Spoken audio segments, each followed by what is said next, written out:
नमस्कार, news cues India में आपका स्वागत है। हम आज राजस्थान यूनिवर्सिटी में हैं और यहाँ पर हमारे साथ में प्रोफेसर विनोद शर्मा जी हैं, जो राजस्थान अध्ययन केंद्र के डायरेक्टर हैं। उनसे हम बात करेंगे कि राजस्थान विश्वविद्यालय में कल जीपी शर्मा जी के कार्यभार संभालते समय कुछ विवाद जो हुआ था, उसके बारे में हम जानना चाहेंगे कि वो विवाद क्या था। सर, बहुत बहुत धन्यवाद। देखिए, कल माननीय राज्यपाल और कुलाधिपति महोदय द्वारा और माननीय मुख्यमंत्री अशोक गहलोत जी की सिफारिश अनुशंसा पर जेपी यादव जी को यहाँ का अतिरिक्त कार्यभार दिया गया। उस समय जब वो पद बाहर ग्रहण कर रहे थे तो हमारे विश्वविद्यालय के वो शिक्षक हैं, हमसे जुड़े हुए हैं, तो हम उस समय उनके स्वागत के लिए विश्वविद्यालय के उन सचिवालय में थे। कोई विवाद नहीं था, मात्र इतनी सी बात थी, जिस समय कुलपति महोदय अपनी उपलब्धियां गिनवा रहे थे, उस समय हमारे कुछ शिक्षक साथियों ने ये कहा कि शिक्षकों का कोई काम नहीं हुआ है, पिछले 3 महीनों से आप ऑफिस नहीं पधारे हैं, हम आपसे लगातार मिलने का प्रयास करते रहे हैं, विश्वविद्यालय में नियुक्तियां गलत हो रही हैं, विश्वविद्यालय में शिक्षकों का पदोन्नति नहीं हुई है, उनका सीनियर सिलेक्शन नहीं मिला है, टीचर्स का कन्फर्मेशन नहीं हुआ। इस तरह की बात बहुत सहज भाव में हो गई, शिक्षकों ने कह दी।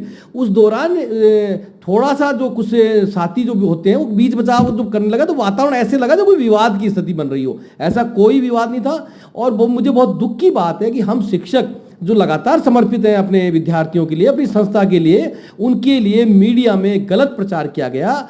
ये तक कहा गया कि ये शिक्षक, और जिसमें मेरा तो कहीं उल्लेख ही, कहीं उसमें मेरा कोई योगदान ही नहीं, उस बातचीत में मेरा कोई योगदान नहीं, लेकिन उसके बावजूद भी उसमें नाम घसीटा गया। उससे मैं बड़ा आहत हूँ, मुझे बड़ी पीड़ा है। और हम पुनः कहते हैं कि कल कोई विवाद नहीं हुआ था। हम पूर्व कुलपति को भी विदाई दे रहे थे, कहीं कोई विवाद नहीं था, आने वाले कुलपति का स्वागत कर रहे थे। मात्र शिक्षक अपनी बात कह रहे थे, उस बात को, वो बात थोड़ा सा नोकझोंक में, थोड़ा सा विवाद से में ऐसा लगा कि थोड़ा विवाद है, और उस विवाद को हल्की सी नोकझोंक और हल्के से उस विवाद को मीडिया ने बड़ा गलत ढंग से पेश किया, और उससे हमें खेद है। और हम समझते हैं कि हमारी और विश्वविद्यालय के शिक्षकों की और विश्वविद्यालय की जो सम्मान है, जो प्रतिष्ठा है, उसको क्षति पहुंची है। सर, अभी जेपी शर्मा जी ने अभी कार्यभार संभाला है, तो क्या आप किस तरीके से बीसी साहब से उम्मीद करते हैं कि आने वाले समय में टीचर्स के लिए, छात्रों के लिए, जो संविदा कर्मचारी हैं जिनको वेतन और बहुत कम मिलता है, उसके बारे में आप क्या कहें?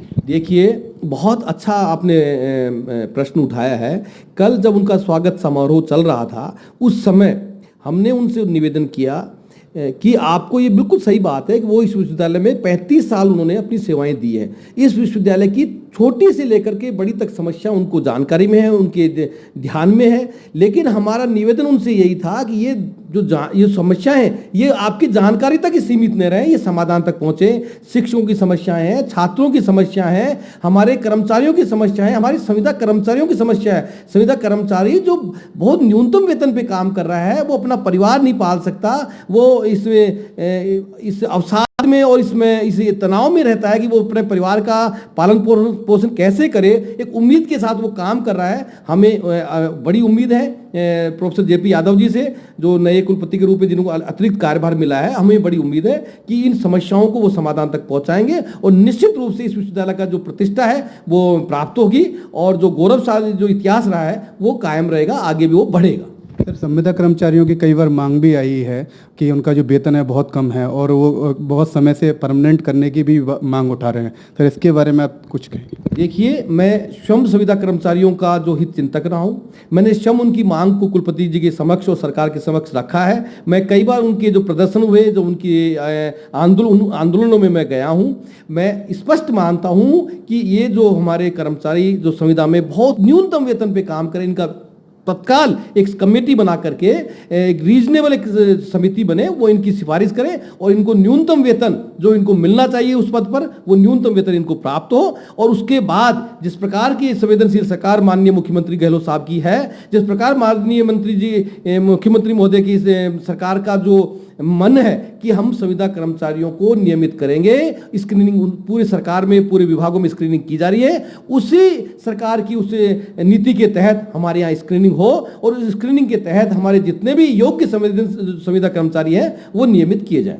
पर सर, जैसे जेडीए और भी जो विभाग है, उनमें संविदा कर्मचारियों को यूनिवर्सिटी की तुलना में अच्छा वेतन मिल रहा है, यहाँ से अधिक मिल रहा है। राजस्थान विश्वविद्यालय में ही उनको एक कम मिल रहा है, तो इस देखिए, ये तो मैं आपसे कह रहा हूं कि राजस्थान विश्वविद्यालय जेडीए की तरह ऑटोनोमस बॉडी है, स्वशासी संस्था है। हमारे पास हमारे रिसोर्सेज हैं और हमारे पास जो वेतन का जो है वो पूरा भार सरकार उठाती है। ये स्टेट यूनिवर्सिटी है और विश्वविद्यालय को चाहिए कि जिस प्रकार से जेडीए में, जिस प्रकार से अन्य संस्थाओं में उनको न्यूनतम वेतन प्राप्त हो रहा है, वो सम्मानजनक वेतन उनको प्राप्त हो रहा है। और मैं ये कहूँ जिस पद पर उनका जो न्यूनतम जो वेतन है वो कम से कम उनको अवश्य मिले। जो ग्रेड का वेतन है, मेरे कहने का तात्पर्य है कि जो ग्रेड का वेतन है वो उनको निश्चित रूप से मिलना चाहिए। और ये वेतन नहीं मिलना, मैं समझता हूँ उनके साथ अन्याय है और हम अन्याय इसको जो है आगे नहीं हो और उनको न्याय मिले, वो अपने तनाव रहित रह करके अपने परिवार का लालन पालन करें, इस संस्था के हित के लिए काम करें और निश्चित रूप से इस विश्वविद्यालय की बेहतरी में काम होगा